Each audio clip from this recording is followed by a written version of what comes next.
What holds you back when you think about decluttering your life? I asked members of our Arise community what specifically was holding them back, and here are a few of their responses. I'm going to go ahead and just share. I don't like putting useful items in the landfill, but I don't know the best place to donate. Items that belong to other people bring my decluttering to a screeching halt. Physical problems prevent too much bending over to arrange items. I get stuck wanting to do the right or perfect thing with things. Lack of energy, motivation, and mental bandwidth. Time. I misestimate time, thinking what I'm looking at will take longer than I have. It feels so overwhelming. It gets cluttered as soon as I start the next project. I get stumped with certain things. The emotional things, like my grandparents' dishes and books. Wanting to dedicate too much time to it and then never finding the time to do it. Or in spaces that are completely cluttered, I shut down. I look at it all and think, I just don't even want to look at it. Can you relate to any of those sentiments?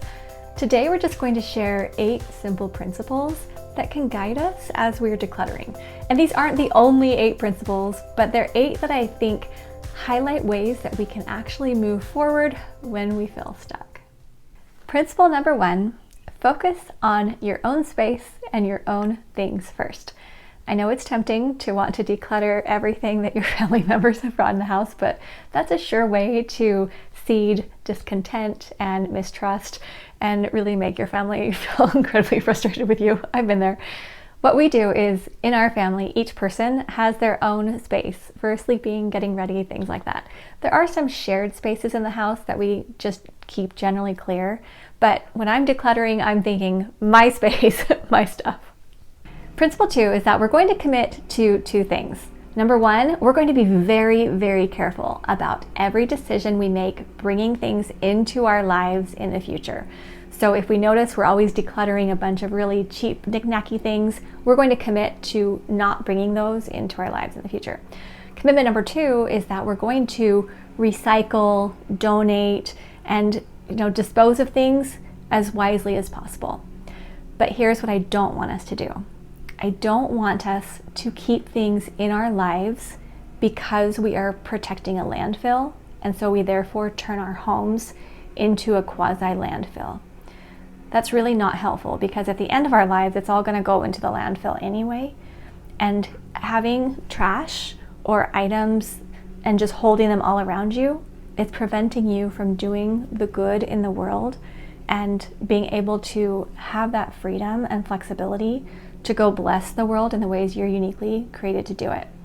So there's obviously, balance here, because I don't want to go throw a bunch of stuff away, and I want to repurpose things, and I want to be creative, and I hold on to a lot, and we reuse a lot, and we're very careful.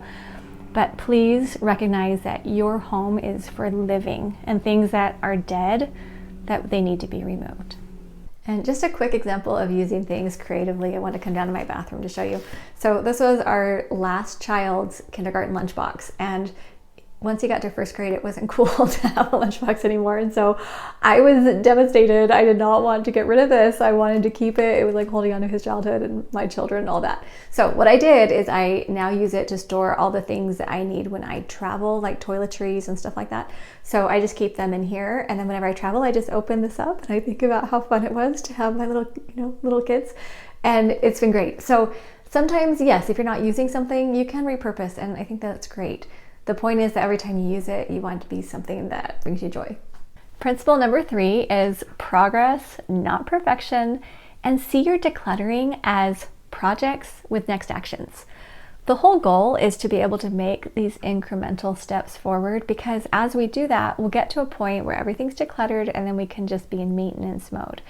The reason I do recommend having it set up as current projects and next actions is because if you just try to attack your house or office or whatever in the midst of working, taking care of a family, volunteering, living your life, self-care, all of that, you're just going to feel frustrated and you'll just kind of be hacking at branches all the time. But if you set things up, and we have a video explaining exactly how to do this, where you have a project of maybe I'm going to do the kitchen, or I'm going to work on the master bedroom, and you're going to break that into little bite-sized next actions, 10-minute microbursts to clear one end table or clear one drawer or something like that. And that's on your current projects list. you're going to come back to it. So see the description for more information on creating the current projects list and on how to organize which rooms you're going to do in which order.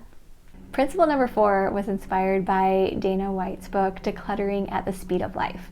She encourages us to declutter and create the life we're living right now, not to save everything that we might need in the future. This is definitely something that I need to take to heart because, for example, I have this one shirt I'm holding on to in case there's a day when the other 30 shirts that I have are all dirty and I have nothing to wear except that one shirt. That is probably never going to happen. And so waiting for that perfect opportunity to show up where you might need that one thing is just going to keep a lot of excess in our lives. So instead, if we focus on the idea that we are going to only keep what we are actually using and that we need for this life, not for the life when we weigh something different or we have different hobbies or do other things, it's going to help us to be able to keep it streamlined and focused. And there can be a little balance here, like I do have dreams of playing some piano music that I'm not playing right now, but I have room for it and I'm just going to keep that music for when I can play it in the future. So obviously there's balance there, but let's not keep all the what ifs in our brains thinking, what if I need 15 vegetable peelers all at the same time? Probably won't happen. Principle number 5 is to work wisely. Maybe it's working in microbursts. Maybe it's scheduling time on your calendar and saying this weekend, decluttering, or maybe it's even body doubling where you have another person come work with you to help you make decisions and move things around. The point is that you want to be very thoughtful about how you're doing it so that as you jump in to declutter a spot, instead of getting distracted by all the psychological stuff going on or regrets or any of those other things that may happen, you're just going to focus on a 10-minute microburst or, hey, a few hours is going to work with my energy, or yep, having a friend here with me. And that wise work will propel you forward. Number 6 is to photograph sentimental items that you do not use, want, and have room to store. And this gets easier with time. I have a podcast I recorded with Julie Morgenstern who helped me to recognize that keeping an old makeup bag that my mom gave me was not the best way to remember my mom. It was okay for me to let that go and save things that were better memories. Sometimes we inherit a lot of things from loved ones, or we have experiences with friends and we save these sentimental items. We have more videos on things like this, but I just want to emphasize how amazing it is to be able to take a nice photo or a nice little video tour of an item, and then you can go visit that whenever you want. You don't have to save every single thing. Now, sometimes people really want to save sentimental items, and that's great. If you have room for it, if it brings you joy to store it somewhere, awesome. We had one of our community members who goes to a lot of conferences, and she gets these little lanyards with her name on it, and they're decorated, and they're memories of the conferences. And she said, well, what do I do with those? Now for me, I just take a photo at the end of the conference, and then I recycle the paper or donate or whatever, get that out. For my husband, he likes to save all of them, and he has a little spot in his closet, little hook, and he puts all of them there. And it's kind of out of the way, but it's a place where he can store them. So totally up to you, but if you can just take advantage of the opportunity that we have now to take digital photos so easily and store them by keywords so you can go find them when you need it, it's going to alleviate a lot of that physical pressure that otherwise could be all over your home and office. Principle number 7 is to recognize that the feelings that await you after you declutter are things like peace and joy and having more energy, even though your brain is going to tell you differently. And I want to give a little example. I went into the closet the other day because I know I need to declutter, I don't know, maybe 10 shirts or something like that I have hanging. And every time I think about decluttering them, I think I'm going to feel sad, guilty I spent money on it, frustrated that I didn't wear that more often or didn't turn out the way I thought or whatever. I have all these thoughts that as soon as I declutter, I'm just going to feel terrible. But I know as soon as I actually donate those shirts, I'm going to feel light and peaceful and happy. I know that because this has happened time and time again. So I want you to right now just visualize one pile of stuff that you know you don't use, want, need, or have room for, and you want to get rid of it. but you're like holding on to it for some reason. How do you think you're going to feel once it's donated? If right now your brain is saying, it's gonna be the worst, I'm gonna feel so awful, I want you to just pause and maybe think, well, what if I did take those things and I put them in a little incubation box for a couple weeks? That if I don't think about these things for 2 weeks, they're just going straight to donation, I won't even open it again. You could do something like that. But I want you to recognize that it's going to feel so good. We spoke in our Arise community about this the other day. And I asked them, how do you actually feel when you donate and when those things are gone? And everyone agrees, oh, I feel lighter, I feel happier. I know that it's the right thing when I'm not using them. So, okay, just recognize you're gonna feel great. Principle number 8 is if you get stuck, quickly brainstorm with friends, but go find a solution. I was chatting with my daughter the other day because she had created this cute little craft, and it was done with yarn, kind of like a needlework type thing, but it ran out of the color she needed right at the end. She said, what do I do with this thing? It's been just sitting here on my desk for several weeks, and she had all these other things that she needed to focus on, and it was just kind of there. I know you have a lot of those things where you don't really know what to do with it and you get stuck. This is where having a community, an online group, or like here at LearnDoBecome, or a good friend, someone you could text a photo to and ask, is great, because as you can come up with different options, then you can choose the one that feels best for you. In this case, my daughter decided just to take a picture of what was unfinished, and then she's not going to worry about keeping it.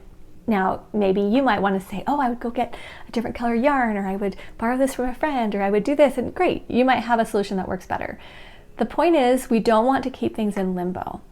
When you have things in limbo, now you just end up with a bunch of decisions that are all around you.